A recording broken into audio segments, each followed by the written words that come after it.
Hello guys, अस्सलाम वालेकुम। मैं हुसैन और आप देख रहे हैं टेक साथ यूट्यूब चैनल। आज की इस वीडियो में बात करने लगे हैं कि जो ट्रेंडिंग फ़ोटो चल रही है इंस्टाग्राम और फेसबुक पे, आप वो कैसे बना सकते हैं अपने मोबाइल से। तो चलिए इस वीडियो को स्टार्ट कर लेते हैं बिना कोई टाइम वेस्ट के। अगर आपने हमारे चैनल को सब्सक्राइब नहीं किया तो टेक साथ यूट्यूब चैनल को सब्सक्राइब कर दें, इस वीडियो को लाइक कर दें और बेल आइकन दबा दें।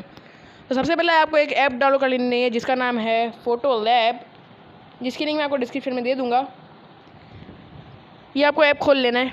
इसके बाद आपको जाना है फीड पर, आपको चले जाना है। देखिए आ चुका है जो ट्रेंडिंग फ़ोटो चल रही है। इसके बाद आपको कोई सेलिब्रिटीज़ आप ले सकते हैं। मैं ले लेता हूँ, डोनाल्ड ट्रंप को ले लेता हूँ। अब आप देख सकते हैं ये प्रोसेसिंग हो गया, आ चुकी है, ये बन चुकी है। इसको आपको डाउनलोड कैसे करना है अपनी गैलरी में तो मैं सिखा देता हूँ। आपको जाना है 3 डॉट पर, सेव टू डिवाइस कर लेना। इस तरह आपकी डाउनलोड हो जाएगी ये।